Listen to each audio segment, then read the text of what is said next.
Hello guys, please support my channel by clicking on the like and subscribe button.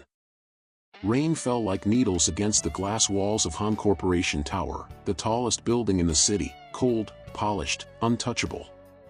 Inside the penthouse office on the top floor stood Kang Min-Jae, the youngest billionaire in Asia, a man rumored to have ice instead of blood. Min-Jae stared at the city below, hands in his pockets, jaw tight. Another board meeting had ended with executives sweating, contracts shredded, and one man quietly escorted out by security for stuttering during a presentation. Pathetic, Min-Jae muttered. He turned sharply, and stopped. Someone was humming. Not softly. Not apologetically. Humming. Min-Jae's eyes narrowed. No one hummed in his presence. Not employees. Not guests. Not even his own family. Standing near his desk was a woman in a gray maid's uniform, her back turned to him, wiping the glass table with confident strokes. She swayed slightly to the rhythm of her tune, completely unaware, or completely unconcerned, that the most feared man in the building was watching her. "Hey!" Min-Jae snapped. The humming stopped. Slowly, she turned. She was black. Mid-20s. Natural hair pulled into a puff that defied the building's obsession with sleek perfection. Her eyes were sharp, curious, and dangerously unimpressed. "Yes," she said. No bow. No apology. No trembling voice. Min-Jae blinked once. "Why are you humming?" he asked coldly. She glanced around the spotless office. "Because it's quiet. And quiet makes me sleepy. Humming keeps me awake." His eyebrow twitched.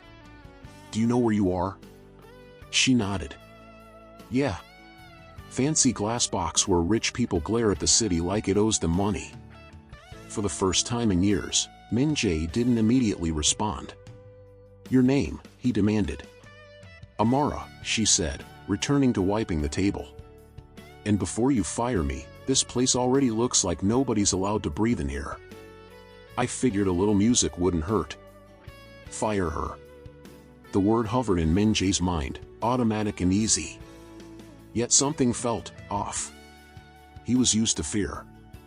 Used to obedience. Used to silence. This woman offered none of it. "Who hired you?" he asked. "The cleaning agency downstairs. 3rd floor. Smells like burnt coffee and broken dreams," she replied cheerfully. Min-Jae folded his arms. "You're assigned to clean this office once a week. That's it." Amara shrugged. "Cool. I'll hum once a week then." She flashed a grin. Against his will, Min-Jae felt something unfamiliar tug at his chest. Irritation. Curiosity. And something dangerously close to amusement. "Leave," he said. She grabbed her cart and headed for the door, then paused. "You should open the windows sometimes." "They don't open." She smirked. Figures. When the door closed behind her, the office felt empty. Min-Jae frowned at the silence. Later that night, the building was nearly deserted. Min-Jae worked late, as always. Numbers, acquisitions, hostile takeovers, control was simple when emotions weren't involved. Then his stomach growled. He ignored it. It growled again. He pressed the intercom. "Assistant." No answer. "Right."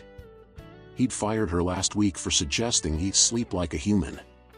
He stood, irritated, and stepped into the hallway, only to freeze.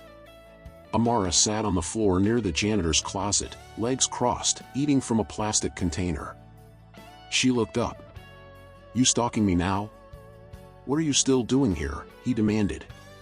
She held up the container. "Dinner break.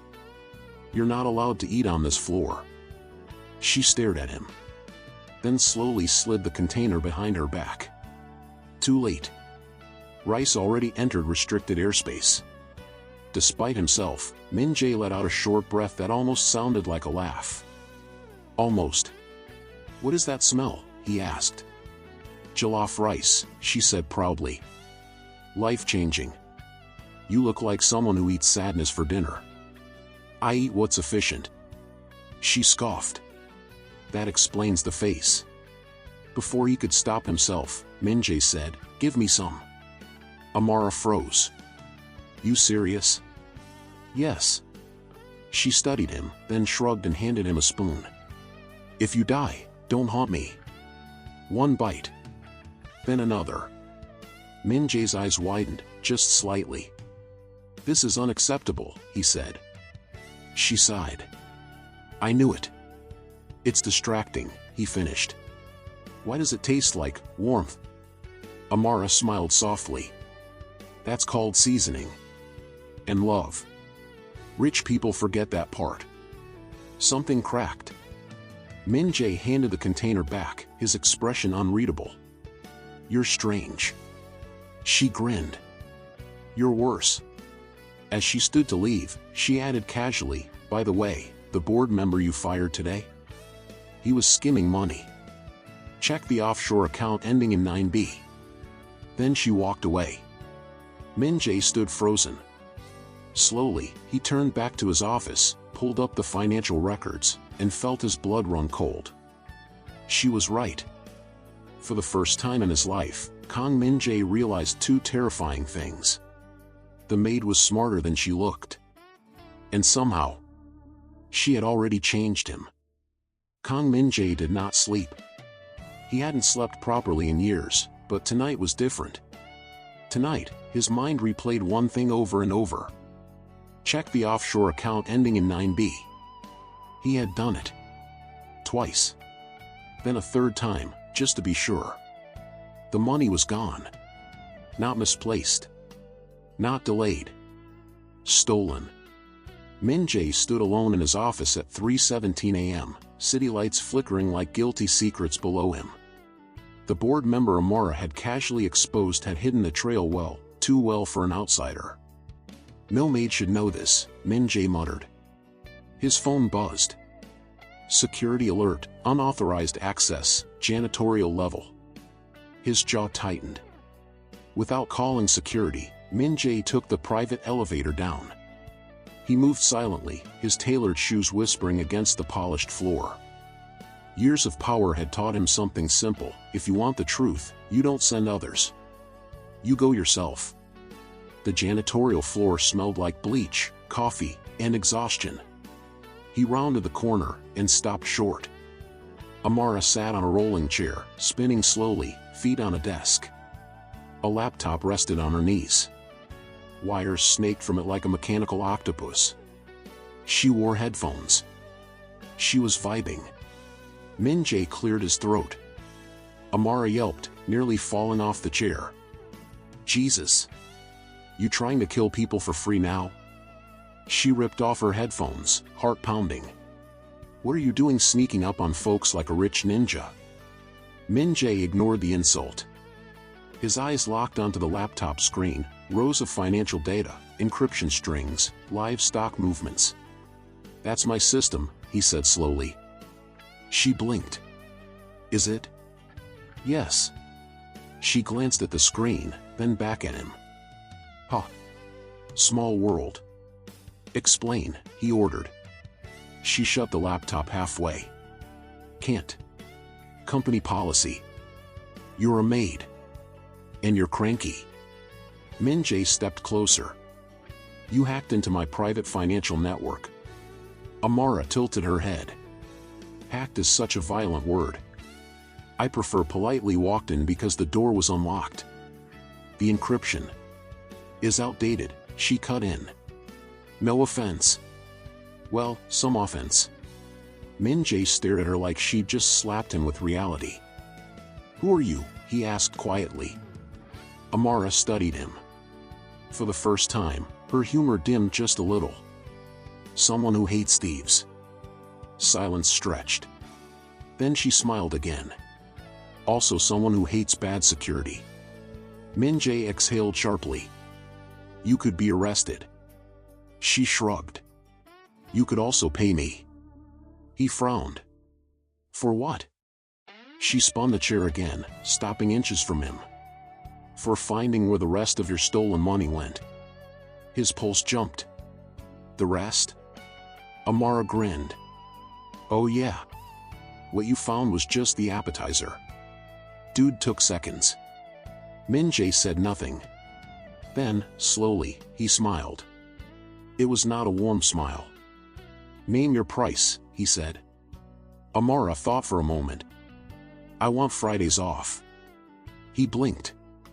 That's it? And access to real coffee. Not the sad brown water upstairs.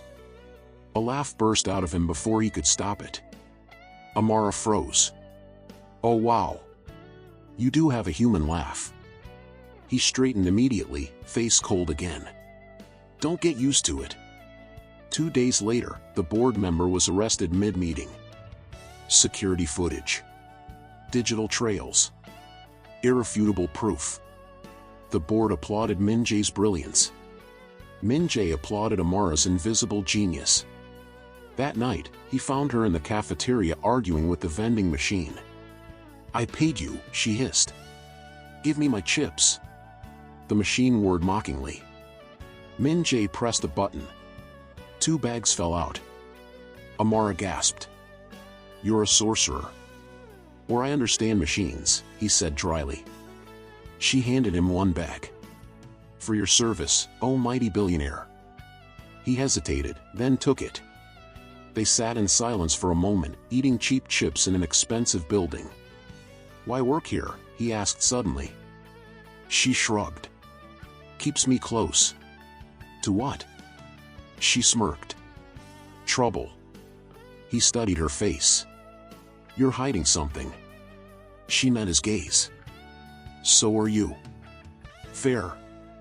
Later that night, Min-Jae received a call from his mother. Min-Jae, she said sweetly, I've arranged a meeting. You'll marry the daughter of Chairman Park. It's time. Min-Jae's jaw clenched. I'm not interested. You don't need to be, she replied. Love is irrelevant. The call ended. Min-Jae stared at the city, then thought of Amara laughing at a vending machine. A knock interrupted him. Amara peeked in. Hey, your security guys are downstairs asking about my other ID. He turned sharply. Other? She scratched her head. Yeah. I might have lied about my last name. His voice dropped. What is it? She sighed. Amara Okoye. The name hit him like a punch. That surname belonged to one of the most powerful tech families in Africa. Min-Jae's world shifted. The maid wasn't just a maid. She was a storm. Kang Min-Jae prided himself on control. Control over markets. Control over people. Control over his own pulse. But standing in front of him now, arms folded, expression somewhere between bored and amused, was a woman who shattered all 3. Relax, Amara said. If I were here to destroy you, you'd already be crying into imported tissue paper. Min-Jae stared at her. You're an Okoye. She winced. Ugh. When you say it like that, it sounds like a disease. That family owns half of West Africa's private tech infrastructure, he snapped. Cybersecurity. Defense contracts. Intelligence. And one very annoying aunt, Amara added. Yes. That family. Silence slammed between them. You lied, Min-Jae said. She tilted her head. You didn't ask. I don't hire maids from dynasties. And I don't usually clean offices for emotionally constipated billionaires. Life is wild. He took a step closer. Why are you here? Amara hesitated, just a fraction of a second too long. Curiosity, she said finally. His eyes sharpened. About what? She smiled. You. Min-Jae felt the word like a blade. Before he could respond, his office doors burst open. Sir, his head of security rushed in. We've detected a breach attempt, external. High level. Military grade. Amara groaned. Already? Damn, they work fast. Min-Jae turned slowly. They?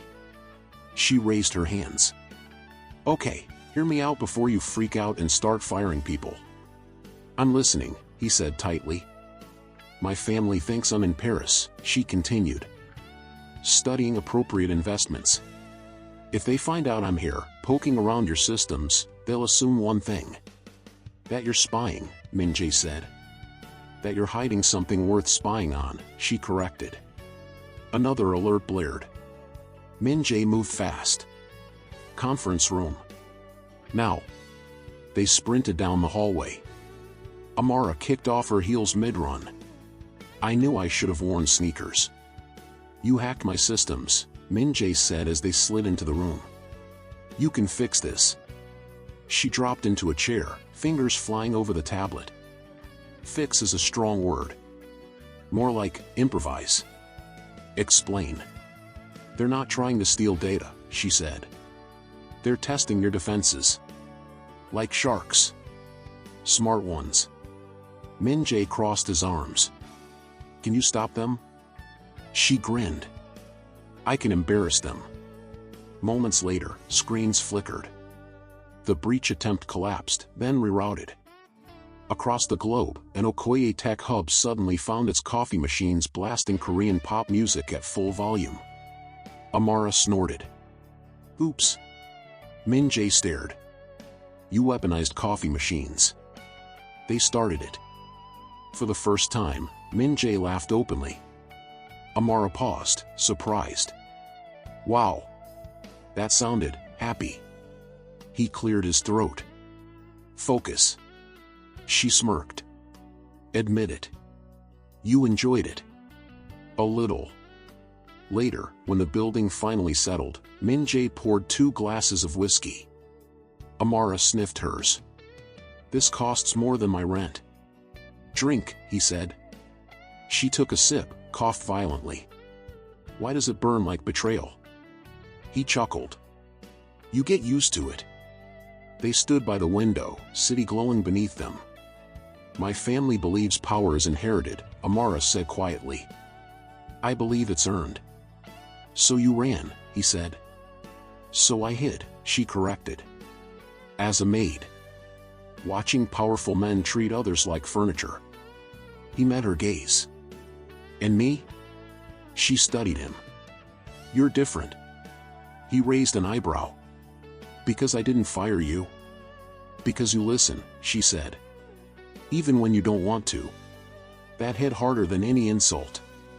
Before either could say more, Min-Jae's phone rang. His mother. He answered reluctantly. Min-Jae, she said. I've heard rumors. He stiffened. From whom?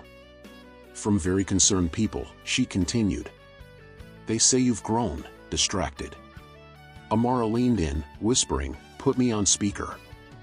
I want to hear the dragon. He shot her a look but complied. Who is that? His mother demanded. Min-Jae hesitated. Amara smiled sweetly. Hello, ma'am. I'm the maid. There was a pause. Then, laughter. A maid, his mother scoffed. Min-Jae, don't joke. He swallowed. She's staying. Silence turned sharp. No, his mother said. She's leaving. Tomorrow.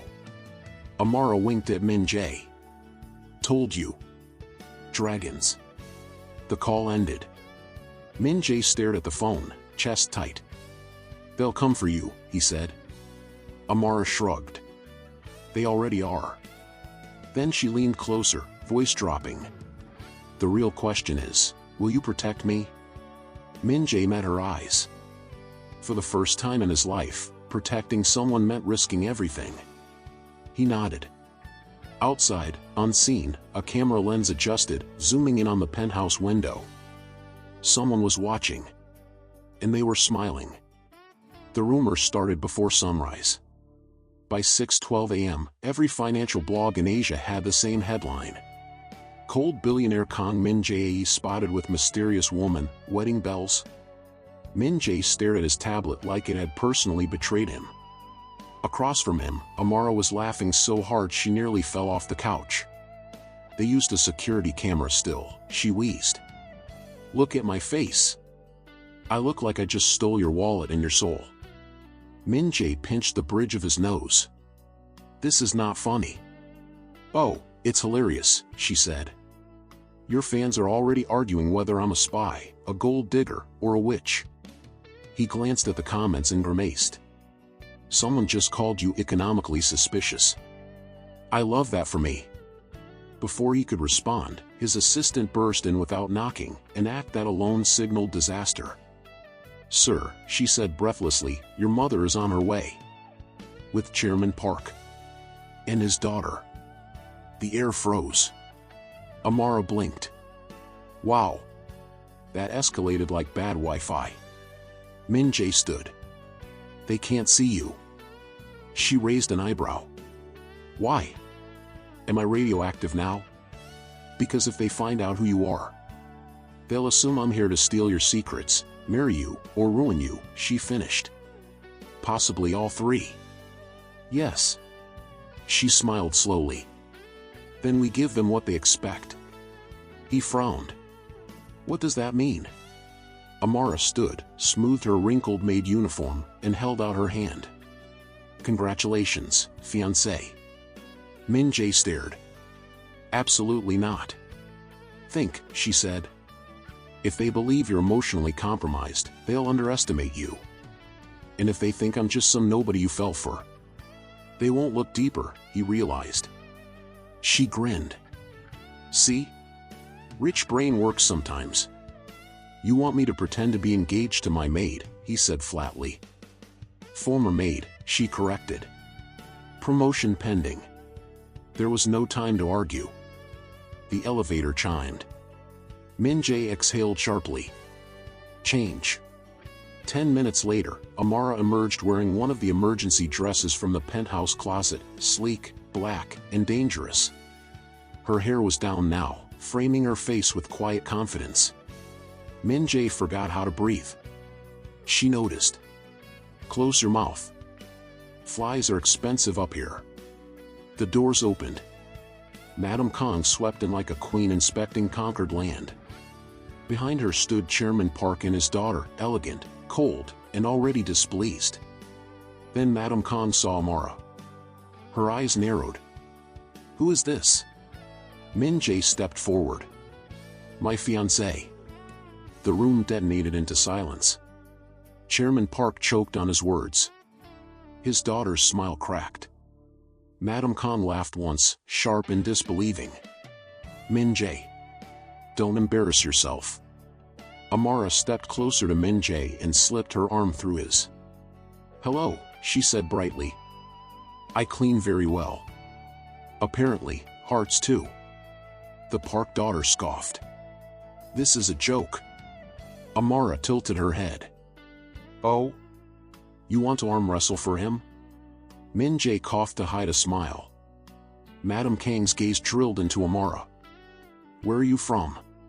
Earth, Amara replied. Born. Raised. Taxes paid. Your family? Complicated, she said honestly. Madame Kang's lips tightened. You will leave. Amara looked at Min-Jae. He didn't hesitate. No. The word echoed. Madame Kang's eyes flashed. You choose this over legacy? Min-Jae met her stare. I choose what's mine. Amara's grip tightened, just slightly. The meeting ended badly. Very badly. That night, Min-Jae's security chief stormed in. Sir, we have a problem. He pulled up surveillance footage. A figure slipped into the building hours earlier. Access codes. Staff routes. Military precision. Amara leaned in. That's not my family. Min-Jae stiffened. Who then? She zoomed in on the figure's wrist. A small tattoo. Her face went pale. Oh no, she whispered. What? Min-Jae demanded. That's my ex. Silence. You're what? My ex-fiancé, she said. Also an elite corporate assassin. Min-Jae stared. You dated assassins? Once, she snapped.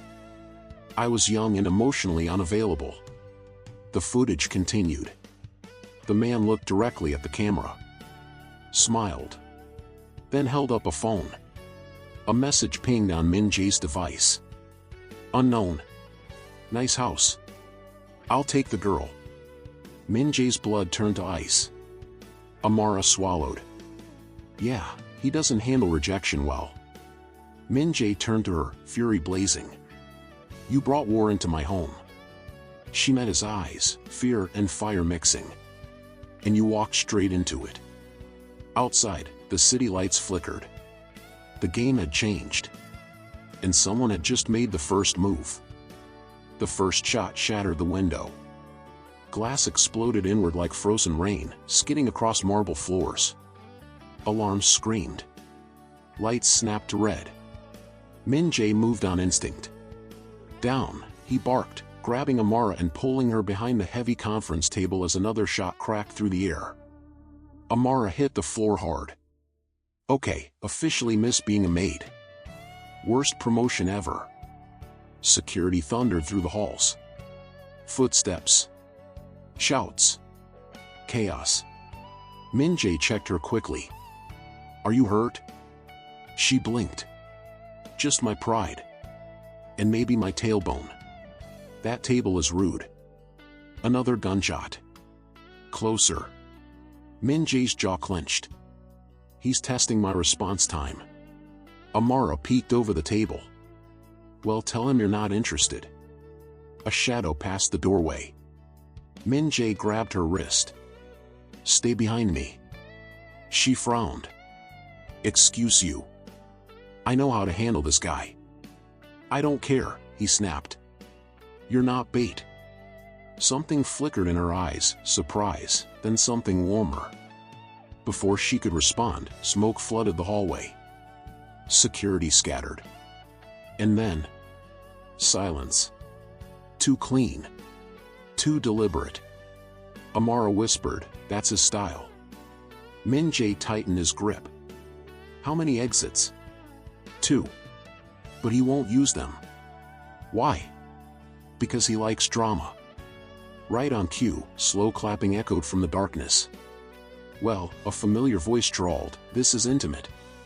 A man stepped into the emergency lights, tall, relaxed, dressed like this was a casual dinner party instead of an invasion. His smile was charming in the way sharks are charming. Hello, Amara, he said. Miss me? She groaned. Eli. You always show up uninvited. Like emotional trauma. Eli's gaze slid to Min-Jae. So this is him. Min-Jae stared back, cold and lethal. Leave. Eli laughed. Oh, I will. With her. Security aimed weapons. Eli raised his hands. Careful. You shoot me, the explosives in your lower floors go boom. Amara's eyes widened. You planted bombs? Eli winked. Light ones. Decorative. Min-Jae's blood ran cold, but his face remained calm. You won't make it out. Eli shrugged. Maybe not. But I'll make sure you regret trying. He turned to Amara. Come on. You know we work well together. She stood slowly. Min-Jae's heart slammed. Amara. She squeezed his hand once. Reassuring. Trust me. Then she stepped forward. Eli smiled, triumphant, until she kneed him square in the ribs. That's for Paris, she snapped. Security lunged. Smoke bombs detonated. Everything went wrong at once. They ran. Min-Jae dragged Amara down a service corridor as explosions echoed far below, not massive, but loud enough to shake the building. Your ex is insane. Min-Jae shouted. He wasn't when I met him, she yelled back. Just emotionally manipulative. That's worse. They burst into the underground garage. Cars screeched. Sirens wailed. A figure stepped from behind a pillar. Min-Jae froze. His head of security. Gun raised, Sir, the man said calmly, hand her over. Amara's breath hitched. Oh, plot twist. Min-Jae stared in disbelief. You? The man nodded. He offered more. Min-Jae laughed, short, bitter. You sold me? I sold her, the man corrected. Before Min-Jae could move, Amara stepped forward. Let him go, she said. I'll come quietly. Min-Jae grabbed her arm. No. She met his eyes. If we fight, people die. Eli's voice echoed from the shadows. Smart girl. Min-Jae's grip tightened. You think he'll keep his word? She smiled softly. I think you're smarter than both of them. Then, she kissed him. Fast. Desperate. Real. Min-Jae froze. She whispered, trust me. And walked away. Minutes later, Min-Jae stood alone as sirens swallowed the night. His phone buzzed. A message from Amara's number. Amara. Relax. I planned this. Another message followed. Amara. Check your security chief's offshore account. Ending in 9B. Min-Jae's eyes widened. Then, anger. Then, focus. She hadn't surrendered. She'd infiltrated. Min-Jae turned to his team. Lock down every exit. Track Eli. Quietly. But sir. I want him comfortable, Min-Jae said coldly. So he makes mistakes. Above the city, a helicopter lifted off. Inside it, Amara sat beside Eli, hands restrained, face calm. He leaned close. You okay? She smiled sweetly. Never better. Hidden beneath her sleeve, a tiny light blinked. Tracking active. She wasn't captured. She was inside the lion's den. And Kang Min-Jae was coming. The helicopter cut through the night like a blade. Amara sat calmly, wrists zip-tied, hair whipping in the wind. Inside, though, her mind was sprinting. Every second. Every sound.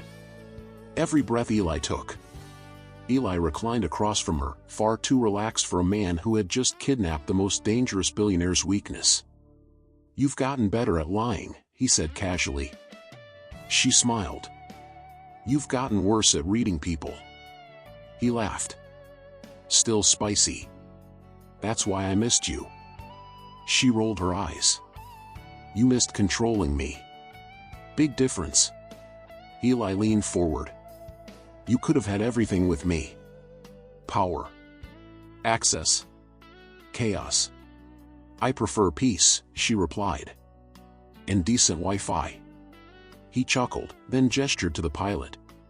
Take us home. Below them, the city lights faded. Back at Han Corporation Tower, Min-Jae stood in the war room, screens lit, analysts silent, fear thick in the air. She's transmitting, a technician said. Weak signal. Encrypted. Min-Jae leaned forward. Route it. The screen flickered. Amara's voice came through, distorted but steady. If you're hearing this, congratulations. You didn't panic. Min-Jae exhaled sharply. She's stalling, someone said. No, Min-Jae replied. She's guiding. The signal pulsed again, coordinates hidden inside static. Min-Jae straightened. That's not a safe house. That's a decoy. His team stared. She wants us to think she's where she isn't, Min-Jae continued. Which means she's closer. A slow, dangerous smile crossed his face. She learned that from me. The helicopter landed at a private estate surrounded by forest. Eli escorted Amara inside, removing her restraints with mock politeness. House rules, he said. Don't scream. Don't run. Don't hack my system. She looked around. This place screams midlife crisis. He laughed. You wound me. Inside, men armed to the teeth guarded every corner. Cameras everywhere. Amara sighed. You really went all out. For you? Always. He poured her a drink. She sniffed it. Is this poisoned? Only emotionally. She took a sip. Still bitter. Eli studied her. You're calm. She shrugged. I've been in worse situations. Like what? Cleaning Min-Jae's office after board meetings, she said. Truly traumatic. Eli laughed hard. Too hard. That was when she knew. He was nervous. Hours passed. Then Eli's phone buzzed. He frowned at the screen. What? Amara asked sweetly. He stood abruptly. You lied. She tilted her head. I do that. My offshore accounts, he snapped. Someone accessed them. She smiled wider. Funny how that keeps happening. Eli grabbed her arm.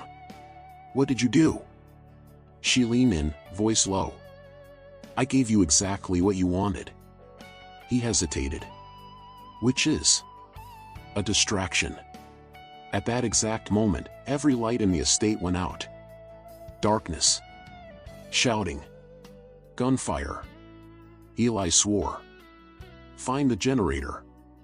Emergency lights flickered on and froze. Every screen in the house lit up. Kang Min-Jae appeared on them, calm and composed. Good evening, he said. You're trespassing. Eli laughed, though his eyes were wild. You're late. Min-Jae smiled faintly. I prefer dramatic timing. Amara crossed her arms. Took you long enough. Eli spun on her. You let him here. She shrugged. You always underestimate me. Min-Jae's voice cut through again. Release her. Eli grabbed Amara, gun to her head. Or what? The screens changed, showing police convoys. Military drones. Bank alerts. Min-Jae continued calmly, your money is frozen. Your allies arrested. Your escape routes compromised. Eli laughed hysterically. You think I won't pull the trigger? Amara sighed loudly. Eli. Babe. You never were good at endgames. She stomped his foot, elbowed his ribs, and ducked as Min-Jae's security burst in. Chaos exploded. Minutes later, Eli lay cuffed, bleeding, furious. Min-Jae crossed the room and stopped in front of Amara. For a moment, neither spoke. Then she said, So. I might have broken your helicopter. He stared at her. Then pulled her into a fierce hug. Security politely looked away. You planned all of this, he murmured. She nodded against his chest. I needed him confident. Needed you focused. You scared me, he said quietly. She looked up, softer now. I know. He cupped her face. Don't do that again. She smirked. No promises. Behind them, Eli laughed weakly. You two are disgusting. Min-Jae glanced back. Take him. As Eli was dragged away, he called out, You changed her, Min-Jae. Min-Jae didn't respond. He was too busy realizing something terrifying. Amara hadn't just survived the lion's den. She'd mastered it. And the world was about to learn what happened when a cold billionaire fell in love with a woman smarter than his enemies. Dawn crept in slowly, pale light spilling over the estate like it was afraid of what it might reveal. Amara sat on the edge of the bed in the safe room, wrapped in one of Min-Jae's jackets. It was far too expensive to be used as a blanket, but she didn't care. It smelled like clean linen and quiet strength. Min-Jae stood near the window, phone pressed to his ear, voice low and lethal. No leaks, he said. Not a word about her involvement. If anyone asks, this was my operation alone.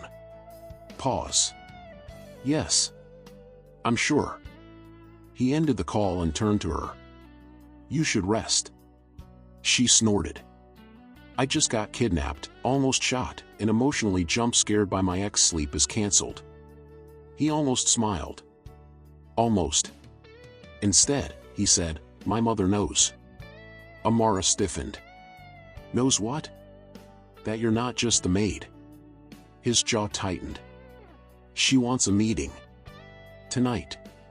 Amara blinked. That's fast. She doesn't waste time, he replied. Neither does the board. A beat. And neither, he added quietly, does my enemy. Amara stood. What are you telling me? Before he could answer, the door opened. His head of legal affairs, Mr. Cho, stepped in, bowing politely. Sir. We have a situation. Min-Jae's eyes narrowed. You're supposed to be in custody. Cho smiled faintly. That was temporary. Amara's stomach dropped. Min-Jae didn't move. Explain. Cho clasped his hands. Eli talked. Quite a lot. He named partners. Investors. Enablers. And you? Amara asked sharply. Cho looked at her with mild interest. An observer. Min-Jae's voice went ice cold. You sold information. I protected the company, Cho corrected. Your distraction made you careless. Amara laughed suddenly. Wow. You betray people in a suit? Classy. Cho ignored her. The board has voted.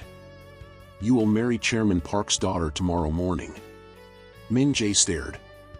That's impossible. Cho slid a tablet forward. Contracts. Emergency bylaws. Legal traps. Amara read fast, too fast. Her face drained of color. They're forcing a merger, she whispered. Through marriage. Min-Jae slammed the tablet away. I won't do it. Cho sighed. Then Han Corporation collapses. Frozen assets. Government seizures. Thousands unemployed. Silence crushed the room. Cho turned to Amara. You, however, are the real problem. Min-Jae stepped forward instantly. Touch her in. Cho raised a hand. Relax. No violence.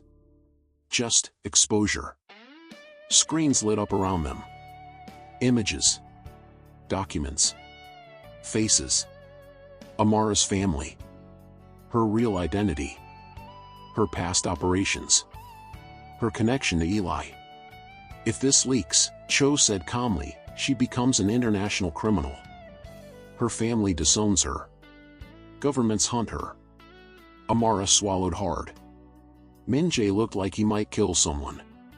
Cho continued, all of this goes away if you marry Park's daughter. Quietly. Cleanly.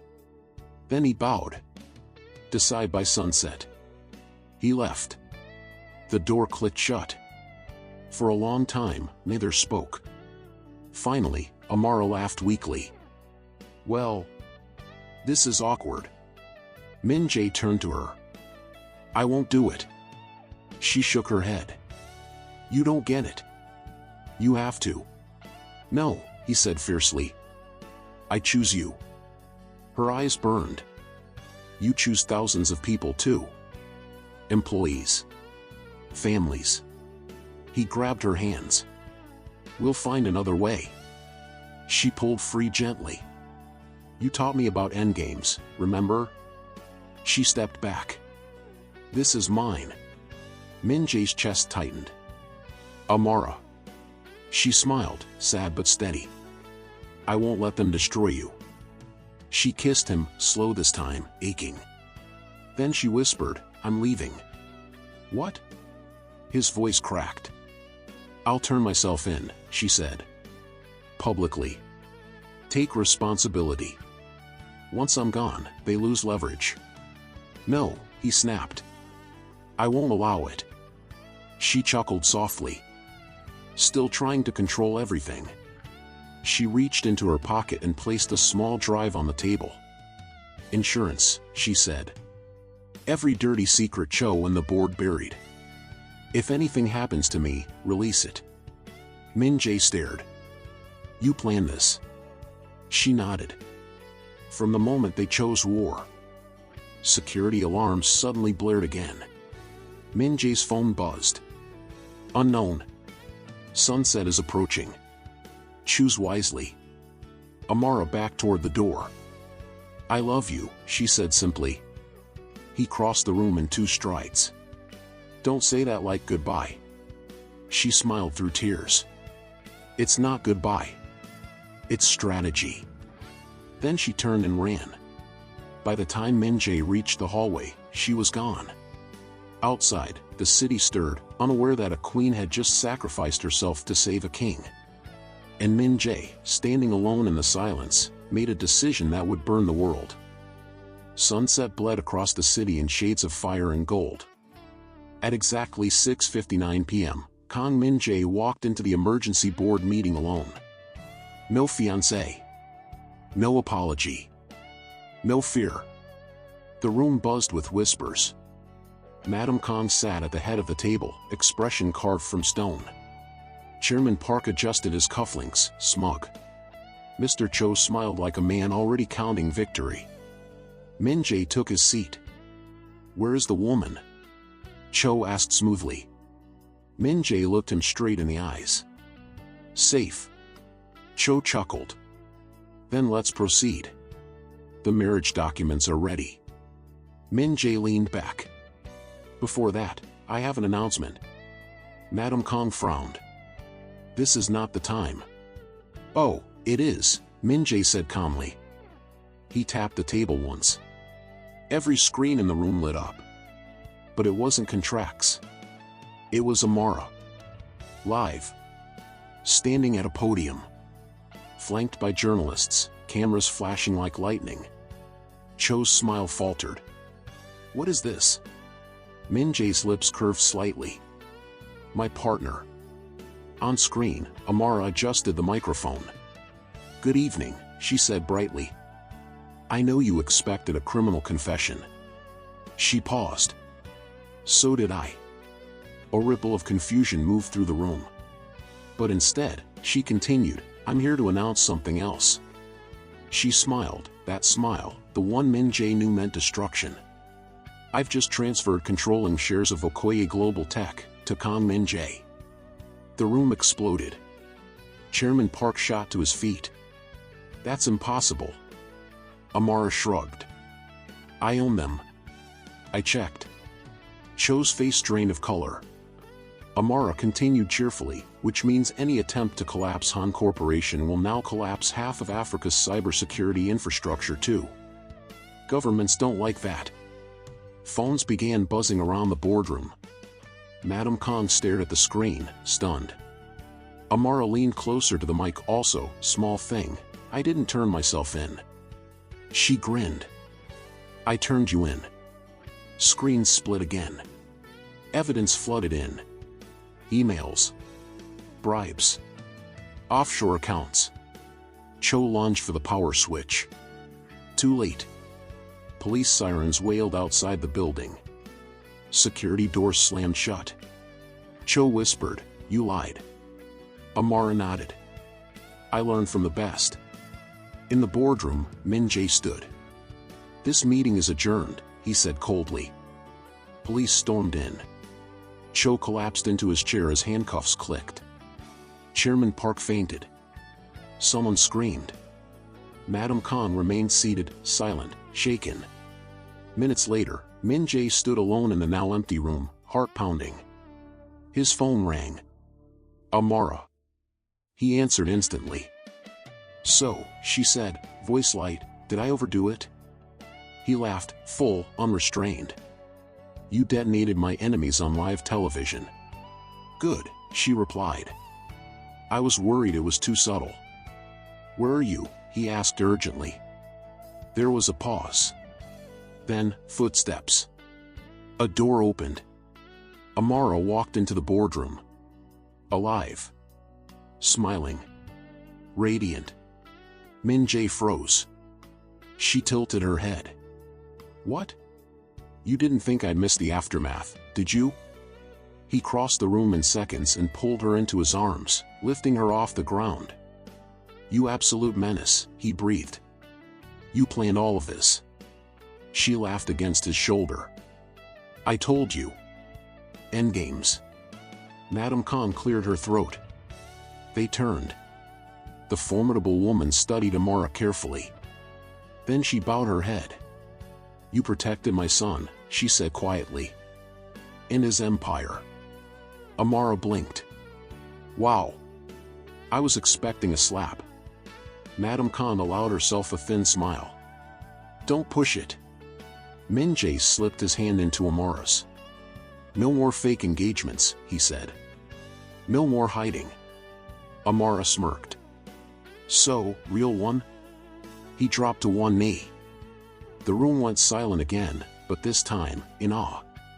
Amara Okoye, Min-Jae said, voice steady, you challenged me, saved me, and ruined my enemies' lives.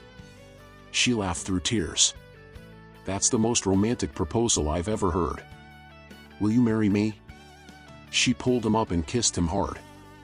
Yes, she said. But I'm never cleaning your office again. He grinned. Deal. Outside, the city lights blazed brighter than ever. The cold billionaire was no longer alone. The maid was never just a maid. And together, they didn't just win the game. They rewrote the rules.